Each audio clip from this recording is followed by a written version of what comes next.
Welcome, everyone, to episode 75 of the Thundercrafts podcast, where we forge through the shitstorm that was WCW Thunder. I am your host, the world's greatest problem solver, Josh Kaiser. And joining me today, a bald-headed dirtball, Kyle Hoagland. You know it's sad when the only thing that you can grab out of this was something that Rick Steiner said. What is going on, everybody? Oh, man, we are... this is going to be a rough one. This is one of the ones where we gotta start talking about the weather if we're gonna get to 30 minutes on this particular episode. Good Lord, Thunder 75. We've made it 75, Kyle. We're at 75, and I watched this episode and I thought, what the hell am I doing with my life? This is the anti-treat of making it to 75. Good God, man, this is a tough one. But that's what we're here to do. We keep forging on, so we will forge through the summer of '99. Just know, Kyle, soon enough, Vince Russo will be here to save WCW and give us something to talk about. Why am I actually the last couple episodes that we've watched? I'm almost looking forward to it because here you go. You either have what we have right now, which is just nothing. It just feels like a wrestling coma show, to something with Vince Russo, which I probably at face value will probably at least be something to watch. It won't be good, but it'll be something that we can talk about. Sure, there's definitely going to be things like the letter L on a pole match or something like that. We'll get to talk about shit like that. Right, but unfortunately, the shit we're talking about here, August 12th, 1999, it's not going to be great. It's a pre-taped episode. I think we're still in lacrosse, if I recall correctly. And we open up with a Road Wild promo. Of course, we're only a couple of days away from Road Wild, Kyle. We get some rock music and clips from previous Road Wilds where you see in-ring action as well as women in bikinis, motorcycles, iguanas, you name it. Everything that gets you excited to say, you know what, I need to subscribe.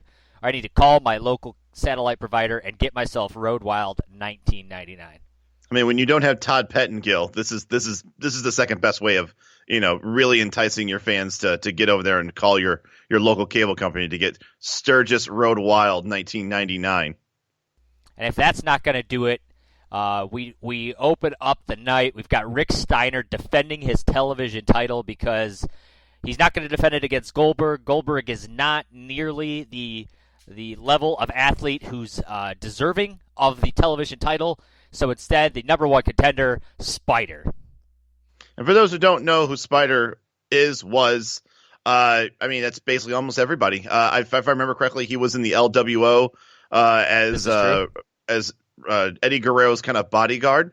I don't think he wrestled a single match. I think he was just kind of like a heavy that he kind of just brought around with him. So it's good to know that a guy that I don't think I've ever seen in the ring ever is getting a world title, or not world title, getting a TV title opportunity. So, damn it to hell if we're not going to say they're not letting the new guys get a chance, right? Ain't that the truth? As you can imagine, though, we find out during this match, they're going to promote the pay-per-view, Hogan and Nash. The loser's going to leave WCW, Kyle, so we'll finally see either the final match of Kevin Nash or Hulk Hogan's career here in mid-August of 1999. It will totally stick. It's 1999. Clearly, there are no more matches that either of these guys will ever have after Road Wild, which is why you have to get Road Wild. Two legends in this sport, and their career is on the line, and obviously they're going to honor, just like every other retirement and loser, leaves the company type matches. I mean, I feel like 100% of the time, those are definitely held up. Absolutely, they are. We also find out the red and yellow of Hulkamania had returned on Nitro. We also find out that Rick Steiner called Goldberg a dirtball. So, of course, Rick really upping the ante for his match against Goldberg. As for this match, not much to talk about except for Rick is going to expose the concrete and drop Spider right on his head on said concrete. He's going to strangle him with the TV cables, the camera cables. Ultimately, hits the Bulldog in his stupid-ass submission. I gave the match 2 stars. I thought it was fine. I thought it was fine for a squash match, I guess. Really pushing that Rick Steiner is going to hold his own against Goldberg this Saturday. The fact that you would give this match a 2-star rating, but you would give a standard Goldberg squash a 1 3/4. This had 1 3/4 just screaming at you. Complete squash. Spider really didn't have to do anything to get Steiner over, but it would have been nice either way. I feel like every match that I've seen of Steiner is nobody gets to put any offense on Steiner at all. Not a headlock, not a clothesline, not a drop kick, not even like a punch or a kick to the gut. Like there's nothing. You do nothing in a Steiner match other than take the offense, which by the way, Spider didn't exactly take very well. Everybody knows. Do you appreciate more? Because we always shit on the top rope Bulldog and how it just does not look. It doesn't look fluid because it doesn't seem like a natural thing for somebody to get up from the ground and then kind of spin around and show their back for the Bulldog. So Spider said, fuck that. He didn't do that at all. He actually took the Bulldog and turned that into a weird looking clothesline because he took it, chest to chest instead of back to chest. So, he went against the grain a little bit. And I also don't think he knew how to take the wrist lock submission. It looked weird. It actually looks stupider and less painful than what I'm used to seeing. Let's be clear. The wrist lock submission is stupid no matter how you package it, but this looked even worse. So I gave it a 1 3/4 because that's just a slap in the face of all 2-star matches. The Bulldog looked dumb as a clothesline, but at least it looked more natural. I'll give it that. Because... Sure, but call it a clothesline. Instead of today being like, oh, and there's like an inverted Bulldog. Like, no, inverted Bulldog's a clothesline. It's a clothesline, right. After this, we get our first replay of the night. Ash Ketchum, or Hogan's son Nick, out here.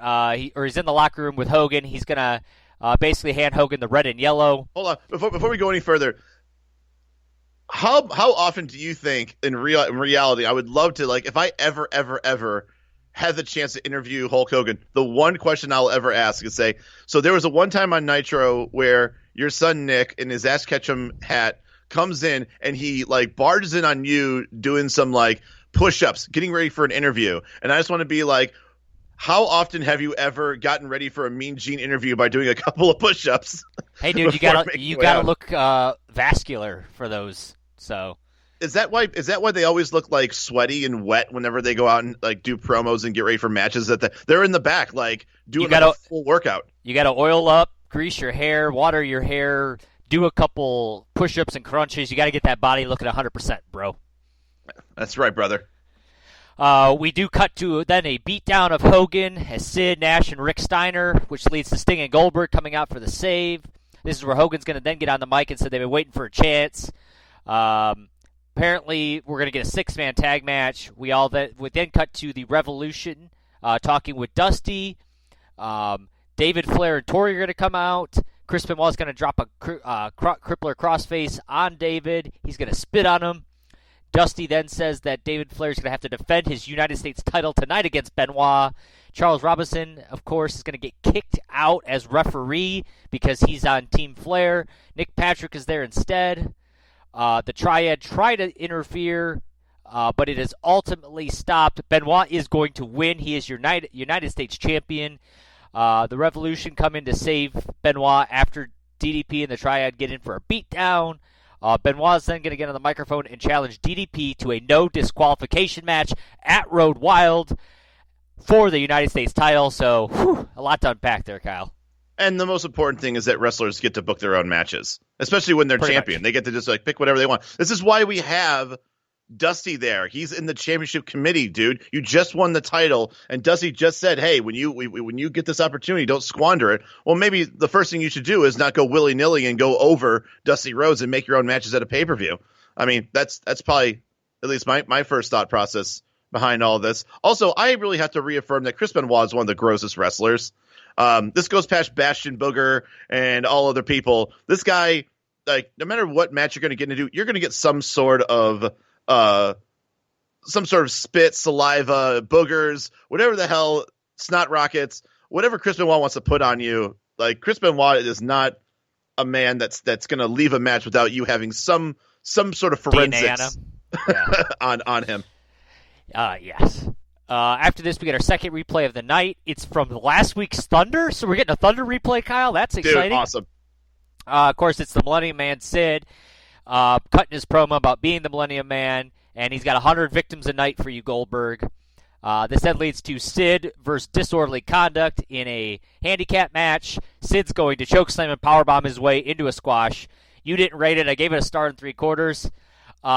The weirdest thing about all this is after Sid squashed him, he got on the microphone and talked shit about Sid, or about Sting and Goldberg and Hogan and Kevin Nash, which I thought it was weird that you rolled through all the faces and then your buddy Kevin Nash.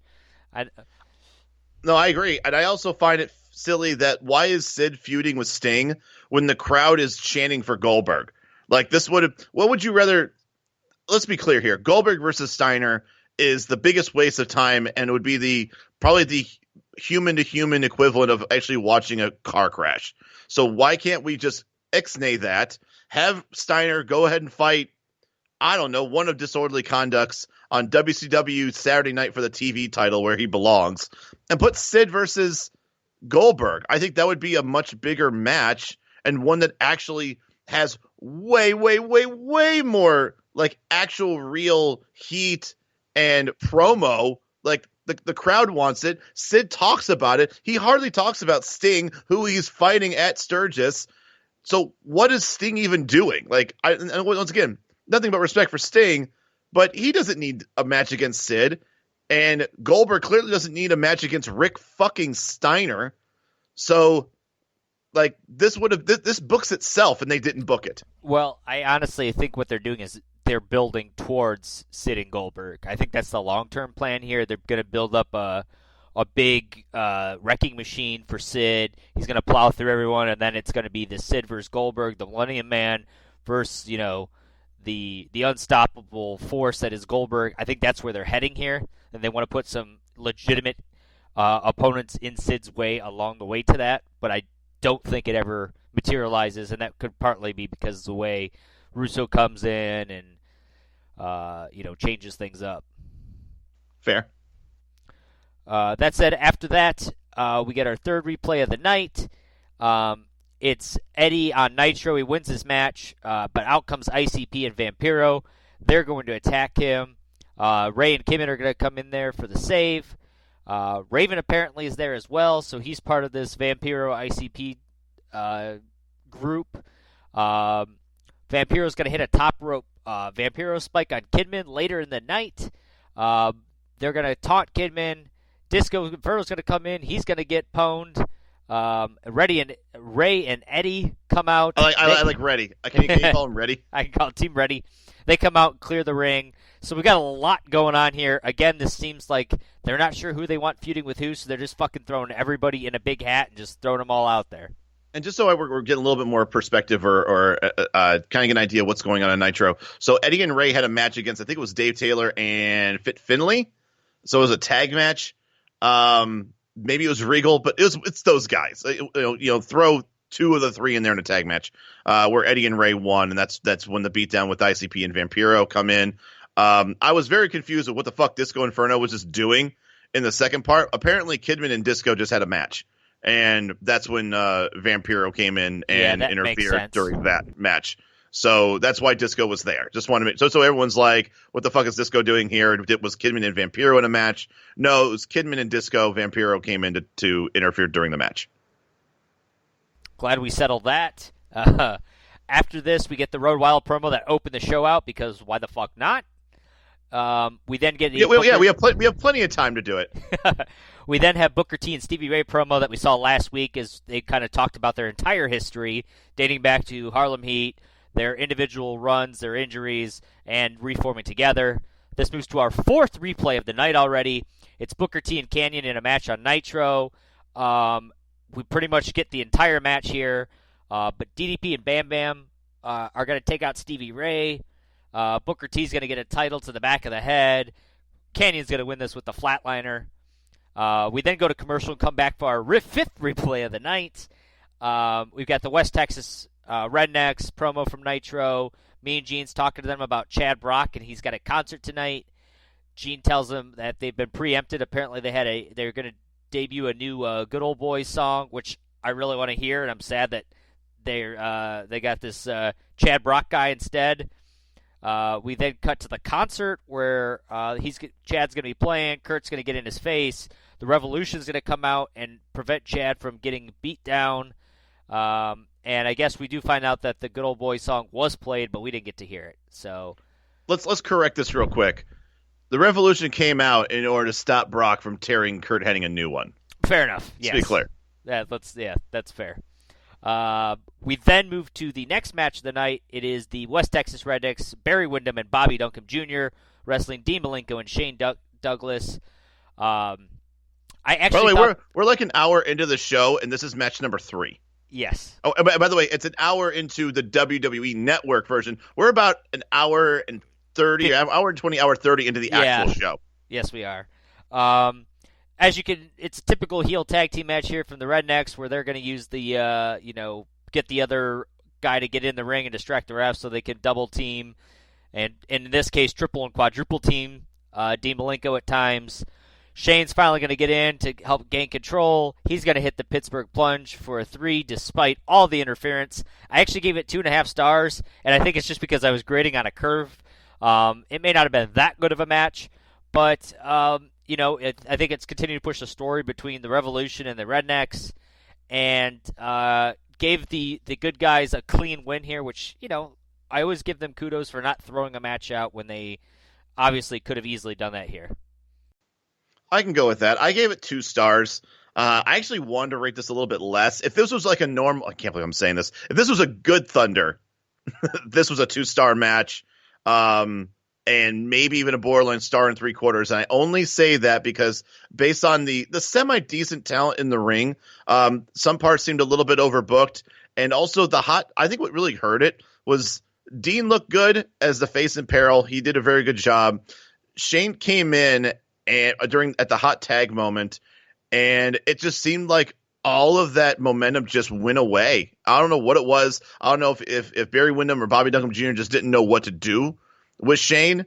There was a point where like Shane was trying to do like a scoop slam to Bobby Duncombe Jr., but he kind of blocked it because he wasn't sure what was going on, like what he was actually going to go through.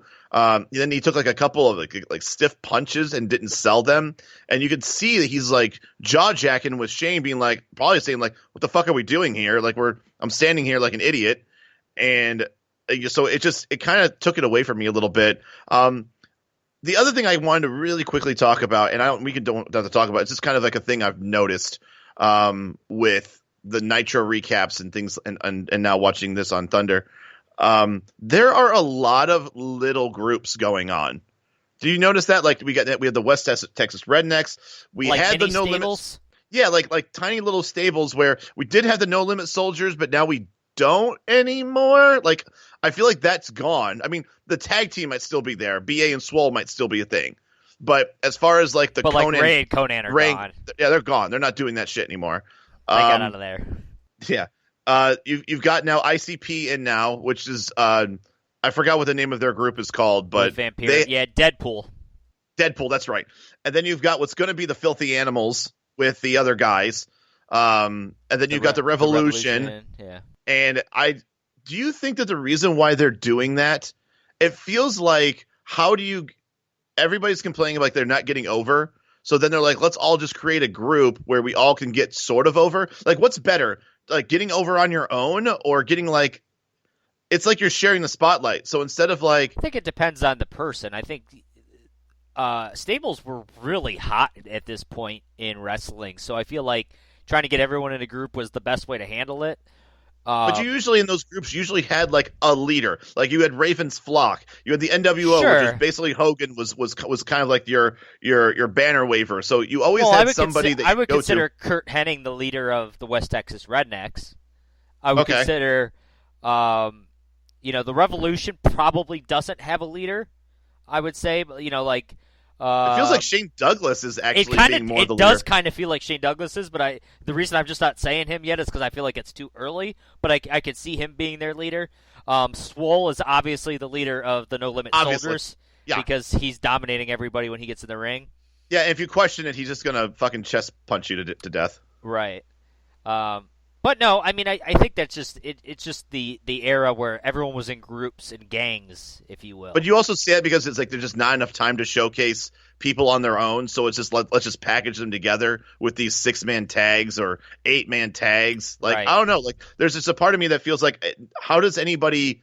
And then you got the triad too, in a sense. It's just 3 guys, but there's having all of these groups makes it really difficult to once again give yourself decent competition in the singles titles. I mean, think about like we finally have Chris Benoit who's taking on DDP for the U.S. title. Good, and once again, that's 2 people from those, one person from each of those different groups that are doing singles competition. But how in the world are you supposed to be able to like generate decent singles competitors when all of them are usually feuding like Hatfields and McCoys, where they're just taking turns just fighting people from an opposing faction all the fucking time.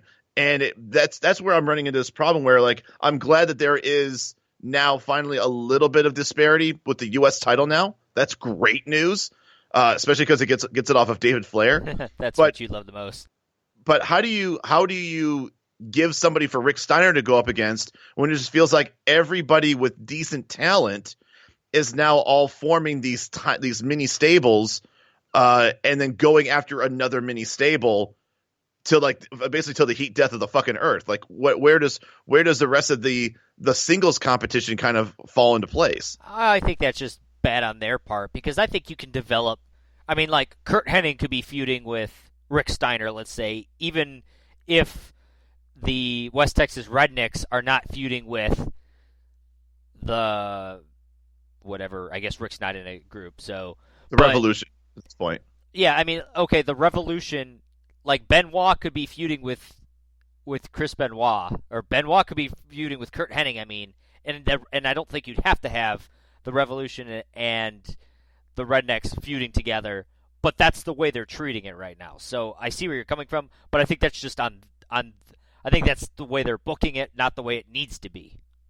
Right, and that's what I'm complaining about. Is that I'm sure there's an answer to it, but like my first inclination is that it seems really difficult to peel somebody away from some of these groups and establish themselves or one of them as a serious singles competitor when it feels like they're just being fitted into these gimmicky either tag matches, 6-man tags, 8-man tags. And then there's that overbooking of everybody interfering. You don't really get to see like the real wrestling because all you're just seeing is the shenanigans and the blatant interference and everything. It just muddies the waters a little bit too much for me. And I think that might be one of the reasons why I didn't care a whole lot about WCW. It wasn't, finger poke of doom and all that stuff. Sure, that's obvious. But there just was nothing. There was nobody for me to like sink my teeth into to be like, oh, that seems like a guy that's someone I should watch for. That seems like someone who's having a nice meteoric rise. And the guy that I first thought about was Booker T, and now he's teaming back up with Stevie Ray again. So now he's sort of gone for now. Obviously, we know his career, takes goes back into the singles direction ultimately. But there's no one for me to really cheer for from like a singles perspective, that would really root for like getting like a win over Rick Steiner and finally taking that TV title from him. So, and the whole thing with Chris Benoit, it could have been anybody. It just happened to be Chris Benoit that beat David Flair. But I think everybody was just cheering for somebody to take David Flair out. So good on that it was Chris Benoit. I'm glad it was him, but it could have been anybody. What you're saying is that they succeeded in making a giant heel to lose the title. Fuck you.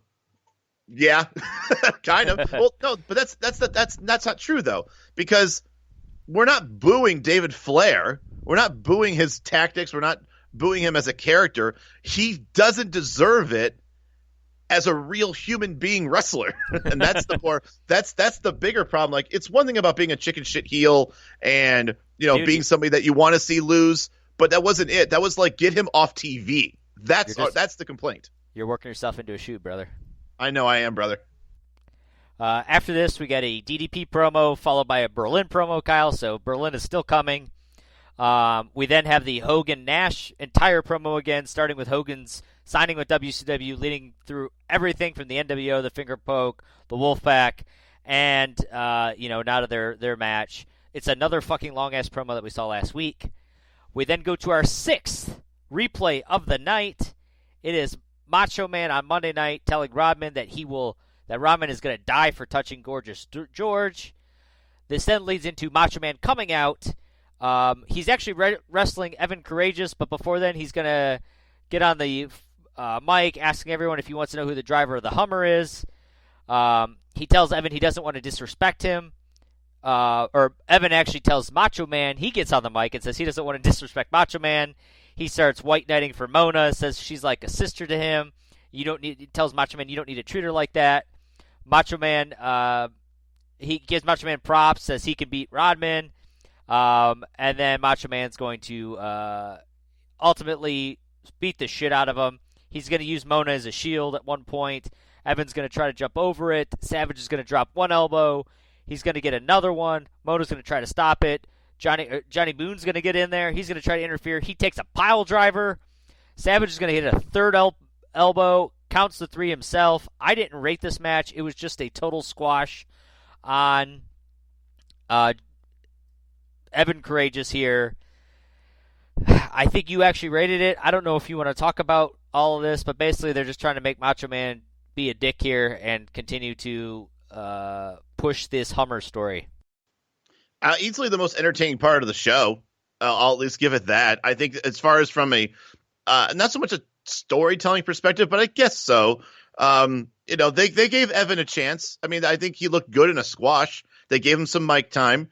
Regardless of whether or not his offense on Macho Man really did much of anything, he did get a couple of good hits in. He had a nice little aerial move. He took three elbows, which I think in the business is more of a sign of respect when you take multiple finishers from somebody in a match, because usually if you just need to do one and that's all you need, it feels like okay, that's a normal squash. But I feel like when you really like hit somebody with your big hit multiple times in a match, whether or not the match was already over, I just think Evan Courageous actually came out of this better than when he showed up. So I at least got to give props and say that that's at least a positive. And also Johnny Boone's the real MVP here. I mean, anybody who takes a pile driver for defending a woman's honor, then you got to give a high five to Johnny Boone. Definitely, I agree with you there.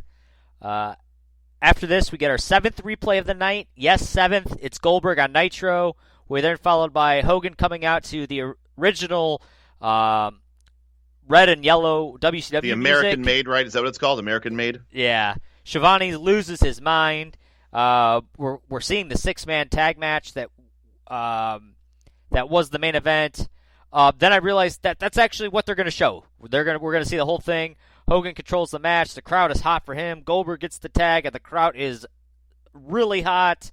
Hogan, Sting, Goldberg, and they're going up against Nash, Sid, and Rick Steiner.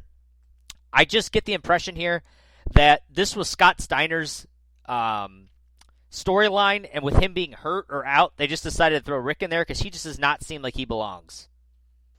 Gee, you think? I mean, think of it like this. Rick Steiner is in a fucking nothing burger matchup against Goldberg. Like, Steiner versus Goldberg would have been such a better storyline and something I would have much rather subscribed for than this. Like, this whole, I feel like the whole, I'm not saying that Rick Steiner wouldn't have been the TV champion in all this, but I also think that Scott Steiner was probably somewhere along the lines of being the U.S. champion or somewhere along that line as well, and been a much better choice in this big feud of a 6-man tag and piling up on Hogan than definitely his brother. Yeah. As for the rest of this match, though,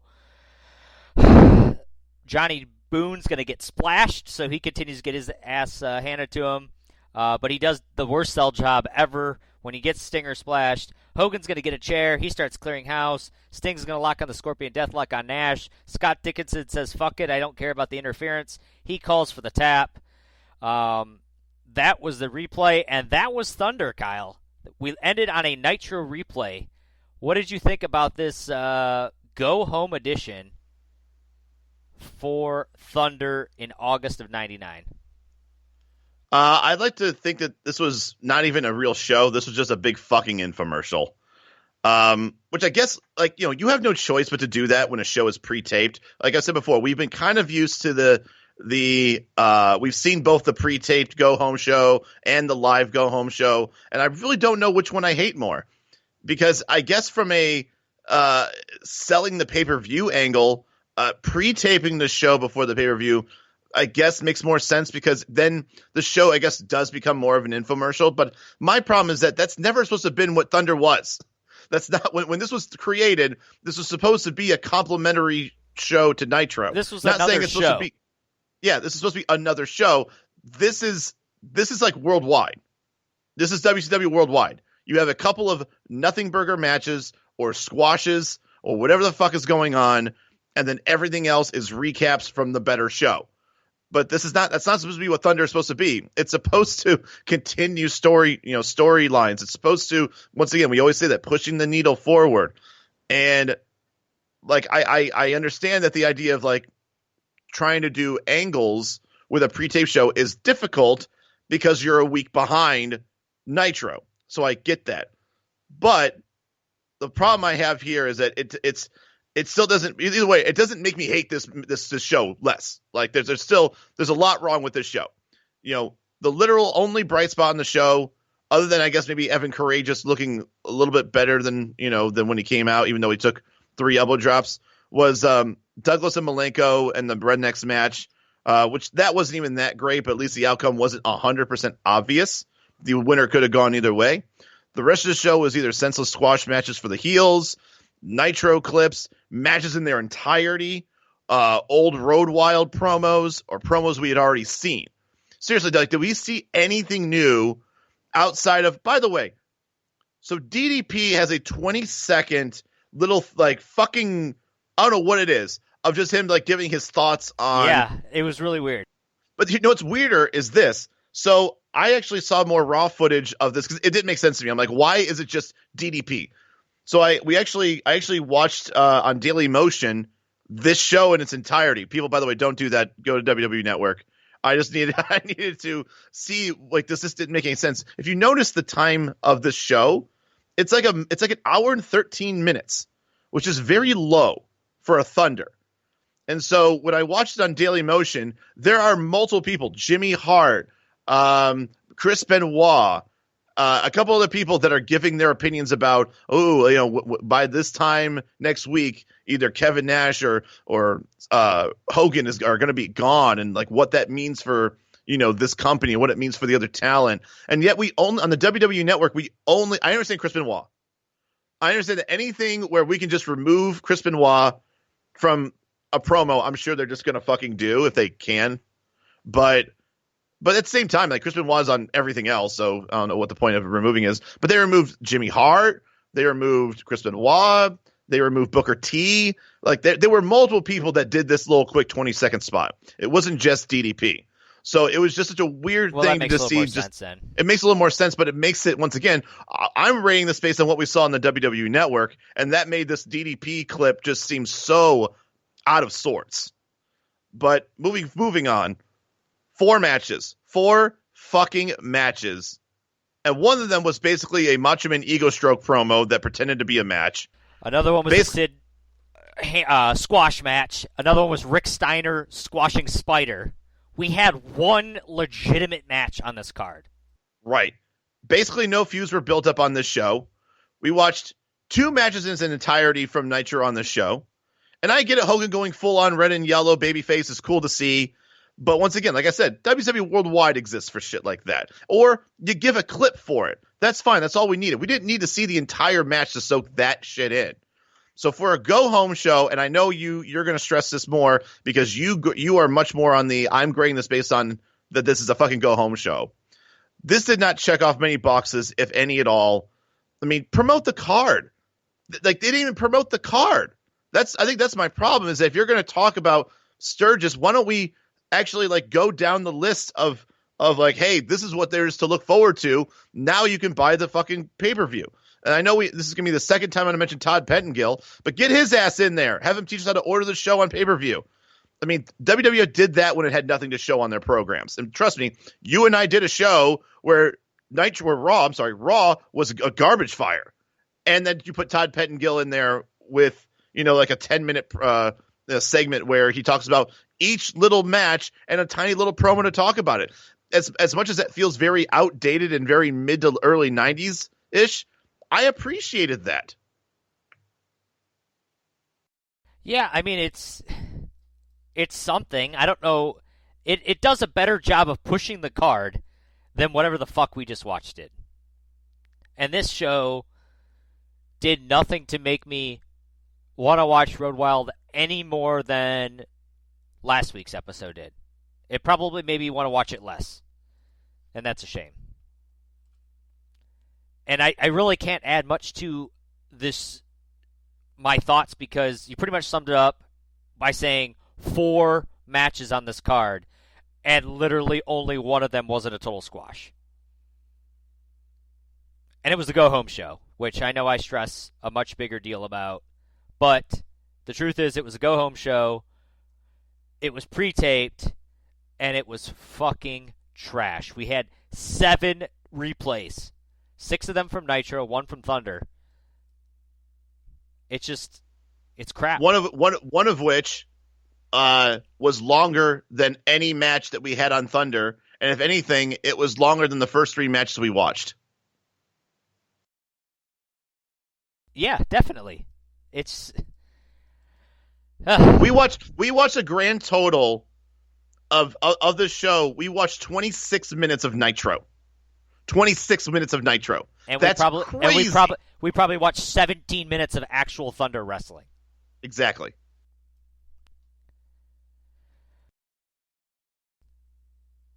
But that said, that was our show. Have you reviewed to us yet? Let us know how we're doing. Give us a 5-star review, because we are literally fucking reviewing pre-taped episodes. We're reviewing disorderly conduct squash matches. Good Lord. If you haven't, go do it. Go follow us on social media. Let us know that we're doing charity work by what we're. This is the Lord's work right here. Good Lord, yes it is. And then, if you can, go watch Thunder 76. If you got hyped for it, watch Thunder, or watch Road Wild 99, I should say.